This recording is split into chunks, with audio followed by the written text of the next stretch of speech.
Magandang gabi. Ito ba ang baryo ng San Jose? Oo. Ano ang inyong pakay sa aming lugar?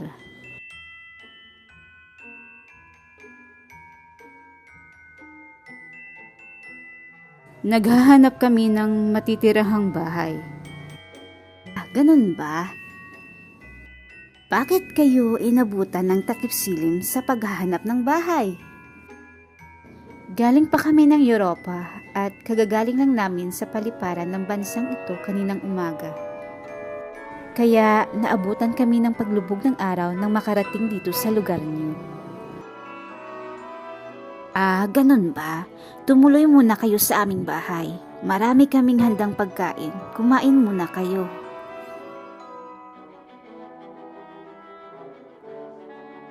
Ko pala si Kapitan Domingo, kapitan ng baryo ng San Jose.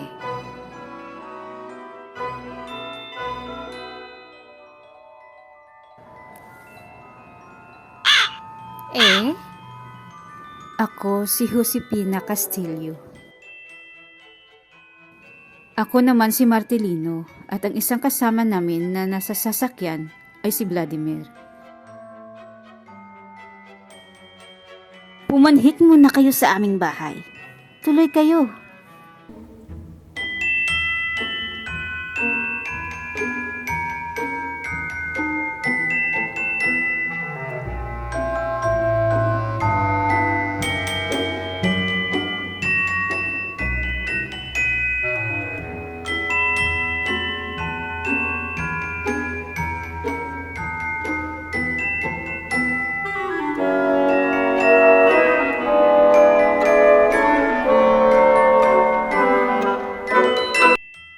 Bakit ba tayo nandito?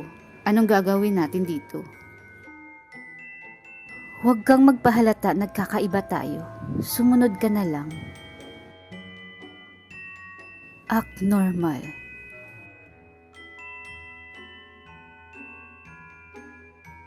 Halina kayo rito sa hapagkainan. Maghapunan na kayo.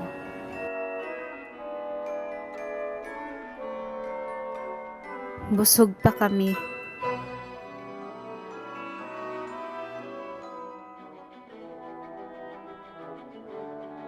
Ito ang aking may bahay na si Isidra.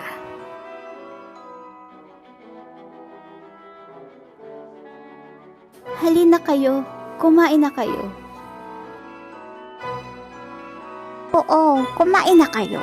Malayo pa ang pinanggalingan nyo. Hindi ba kayo nagugutom? Oo, kumain na kayo. Masarap ang handa ni na Kapitan Domingo. Kaya nga taon-taon nandito kami. Di ba? Galing pa kayo sa ibang bansa? Hindi ba kayo nananabik sa lutong Pilipino? Kung ako ang nanirahan ng matagal sa ibang bansa, talagang mananabik ako ng pagkaing sariling atin. Hindi masarap. Hindi masarap? Ang pagkaing Pilipino ay hindi masarap?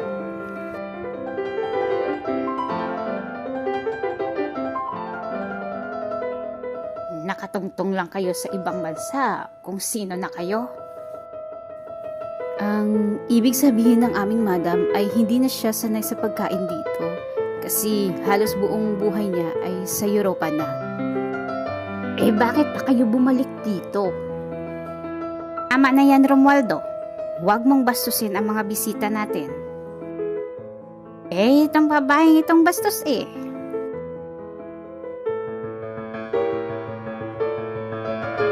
Pagpasensyahan niyo na ang aming madam.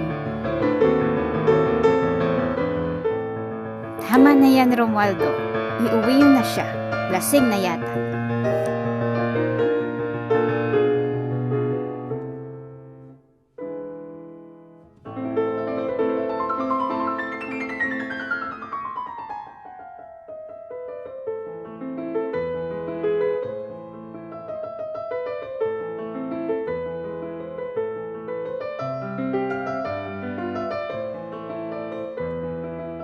Pasyensya na kayo. Medyo nakainom lang si Romualdo. Kung ayaw niyong kumain, walang problema. Halina kayo sa hapagkainan. Oh, sige.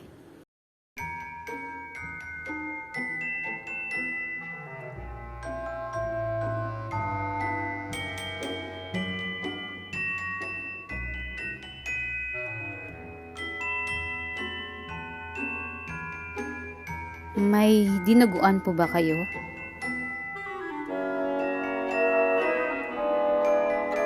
Oo, ito oh. Kumuha lang ako ng bagong init sa kusina.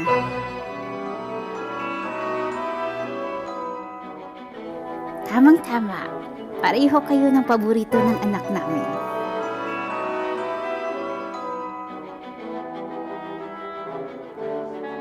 Alam mo, ma'am, parang magkaedad lang kayo. Tama na yung pintuhan. Pakainin mo na sila.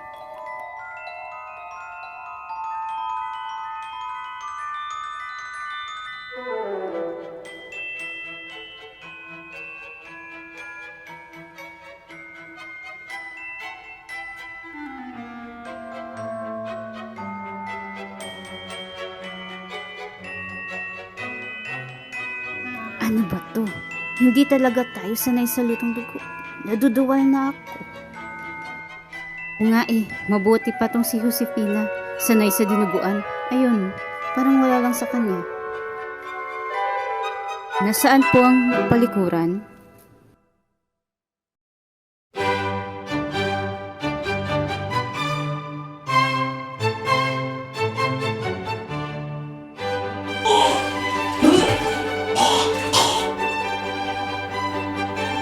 Maayos lang po ba kayo?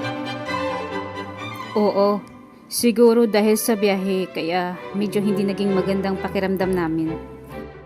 Kung kailangan nyo ng tulong, tawagan nyo lang ako. Nandun lang ako sa may kusina.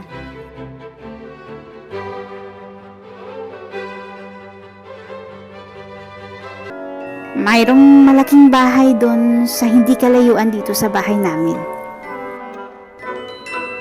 Mabuti naman at nang hindi na kami mahirapan sa paghahanap ng matutuluyan.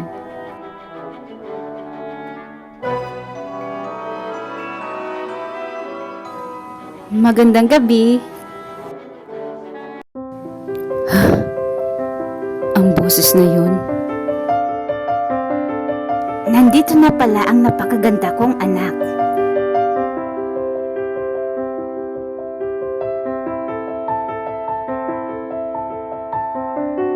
Kamusta?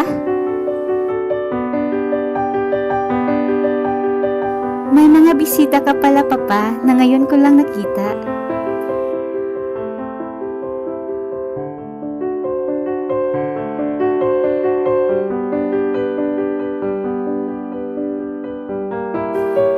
Ito pala si Ma'am Josefina at ang mga kasama niyang sina Martilino at Vladimir.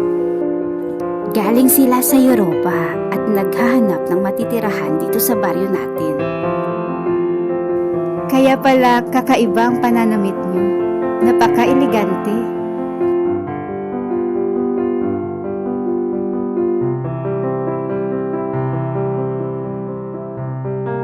Kung hindi niyo mamasamain, ano pala ang gagawin niyo sa baryo namin? Bakit kayo lilipat dito? Magtatayo kami ng negosyo. Anong negosyo? Parang naiinis na ako Malalaman namin kung anong negosyo pagkatapos naming obserbahan ang lugar niyo.